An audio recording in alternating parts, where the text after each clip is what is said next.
The latest Pompey news, updates every day from the Pompey Sound news desk. A quick update on Pompey's rota of injured players produces the news that there have been no updates, and the club remain tight-lipped about Josh Murphy's chances of starting against Birmingham, and the nature or the extent of Hayden Matthews' injury. So there's no further advance on the news that fans might be able to anticipate the return of some much-needed key players on November the 22nd for the Millwall game.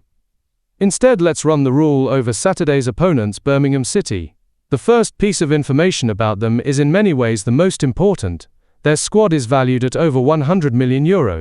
Of the 26 players who comprise their squad, the average age is a mature 27. 61% of their squad are foreigners. 8 of their squad are internationals. And all except 2 of their squad of 26 are valued as players worth 7 figures, in other words over €1 million. They have 2 players, central midfielder Tommy Doyle, and centre-forward Jay Stansfield, whose value in euros is an 8-figure sum, in other words over 10 million. The club have experienced a rebuild since ex-owner Carson Young left in 2014 following his arrest for money laundering charges. They now have joint owners with a heavy American presence. Shelby Companies Limited are US-based, and the other partnership of owners comes under the pennant of American investment firm Knighthead Capital Management, headed by financier Tom Wagner. Birmingham Sports Holdings, formerly Trillion Trophy Asia Limited, took over from Young in 2024 and retain a heavy slice of the club. The face of their American ownership is that of former gridiron star Tom Brady, a 7-time winner of the Super Bowl, whose job is to raise the profile of Birmingham Football Club in all the right places in the United States. But he is at this moment in time presumably waiting his turn as Birmingham sit 15th in the table, only 3 places ahead of Portsmouth. The manager is Welshman Chris Davis, who, prior to being kingpin at St Andrews, was assistant manager at Leicester, Celtic, Reading and Liverpool, and most previously at Tottenham. He has sent the team out on 74 occasions, and his return in terms of points per matches is a respectable 2.15. Notably, his preferred formation is a back 3 with 2 shielding midfield players, 4 attacking midfielders and a lone striker. Yeah, you don't see that formation every day of the week. In fact, I can't recall ever coming across it before. Whether it's a selling point of his when he got the job, because he wasn't a standout assistant manager by all accounts. But they took him on, and he's done a reasonable job, hasn't he, with a points per match of 2.15. That's pretty good. So let's assume that he is a safe pair of hands, and that's what we're up against on Saturday. We're up against some players who are rated pretty highly as far as the transfer market is concerned. They're €100 million. Their squad is valued at altogether, and we're valued by the same people at around about €38 million. And of those, a large part of it is taken up with loan players, with Chaplin valued at €6 million, Yang valued at, I think, 3, and Bianchini also valued quite highly at 2. Take that away, and you've got a Pompey side that's valued at around about €20 million, 1/5 of what Birmingham are valued at. But does that mean they're 5 times better than us? Definitely not. It's curious, isn't it, though, that that's the case, especially when there are a great many fans who think that all you've got to do in order to get on in football is spend large amounts of money. Obviously, the realists in us, among us, know that that isn't the case. But that's what we're up against on Saturday. A club with impressive, very rich owners. When I say impressive, they're a wall of men who know their way around the kind of Fort Knoxes of this world. They're rich, and their companies are very rich, and their face is a serious face. Tom Brady has, or I was going to say godlike references or profile in the United States, and that's the club that we're playing on Saturday. They've made an okay start to life in the Championship, but those owners are going to be expecting more than that. Portsmouth is gearing up for a visit to Birmingham City, their first since the 2011-12 Championship season. Birmingham City received a timely injury boost as they prepare to face Pompey this Saturday in the Championship. After earning promotion back to the second tier, Chris Davies made significant investments in his squad, bringing in 12 new players to St Andrews.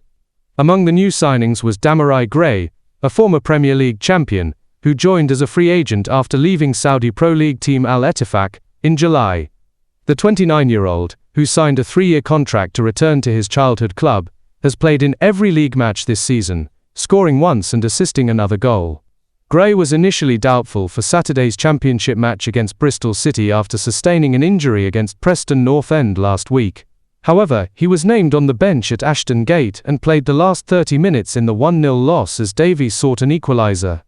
Although the head coach acknowledged that the former Leicester City and Swansea City player was a question mark for the defeat, he confirmed that Gray was fit enough to play after recovering from his minor injury and should be ready for this weekend's game against Pompey.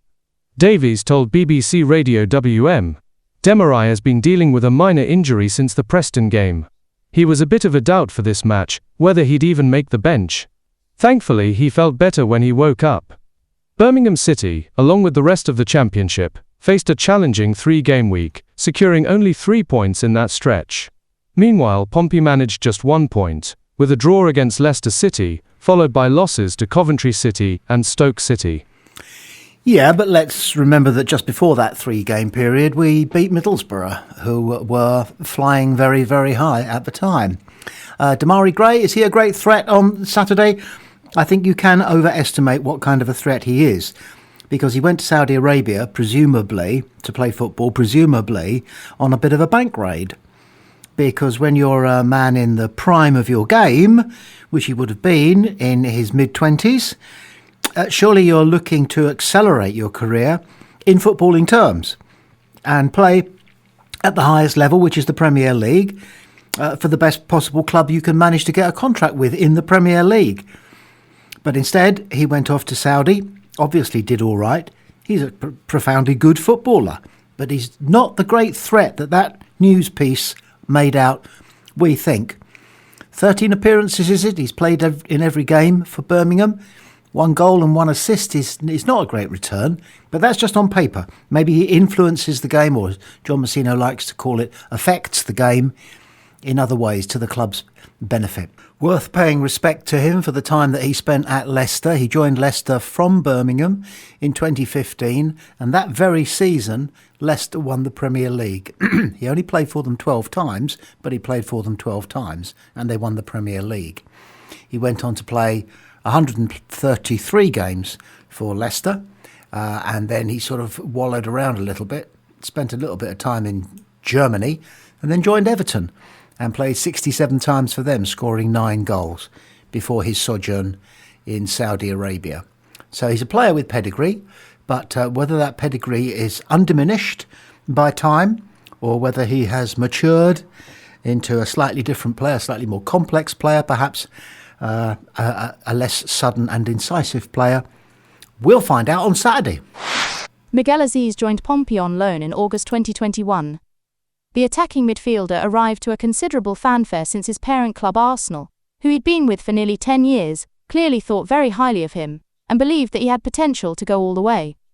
Aziz, born in Camden to a Nigerian father and Spanish mother, represented England at international youth level at all ages from under 16 to under 20 inclusive. However, he only made a handful of appearances for Pompey, as it appeared the hurly-burly of League One football overshadowed his grace and skill. Arsenal recalled Aziz from Portsmouth in January 2022, just 4 months after he arrived, a possible recognition that League One football was unlikely to provide the youngster with the development that the Premier League side require. Instead, they loaned him to Spanish second-tier side Ibiza, where the football was altogether more genteel. However, for Aziz, there began a period of wherever he lay his hat was his home. He had a spell on loan from Arsenal with Wigan, after which Arsenal let him go, and he joined a Spanish semi-pro team Primera Federación Atlético Boleros. Almost immediately he switched to PAS Giannina, before signing for National League club Morecambe in August of this year. Morecambe currently play in the 5th tier of English football, but great things are hoped for the club under their new Indian owners. So far this season, Aziz has made 13 appearances and scored 1 goal. Yes, so Miguel Aziz is with Morecambe. Didn't we play them in League One in our title-winning season, or maybe it was the season before that? But they've plummeted, haven't they? And they're now in the 5th tier. They are shrimps.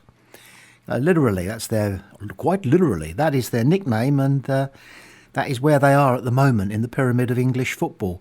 And Miguel Aziz, of whom so much was hoped, we hoped he was going to be what Abu Kamara came to be for us as a loan, and not what poor old Sammy Silvera came to be for us as a loan.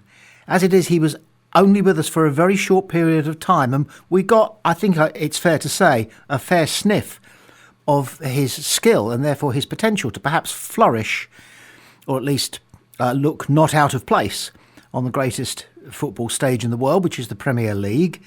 But here he is now playing fifth-tier football at Morecambe. And the reason he chose Morecambe, we are led to believe, is because when he was with Wigan, which was brief, he was coached by one of their coaching staff, an Ashvir Singh Johal, who has now been appointed by the Punjab Warriors group, who I believe are also heavily involved in, for example, the Indian Premier League, I believe. So they know their way around the big corridors of world sport, and apparently they have ambitions to do with Morecambe what one or two people, particularly that lot from Hollywood and Wrexham, have managed to achieve. They're planning on doing something similar, and Ashvir is the first ever Sikh manager of a professional British football club, and Aziz liked him so much that he's hung his future very much on the peg of Morecambe, and in particular Ashvir Singh Johal. You've got to wish him well, of course, we always do, but he is a very salient reminder that the whole loan system, no matter how good your scouting credentials are, can be a bit of a risk.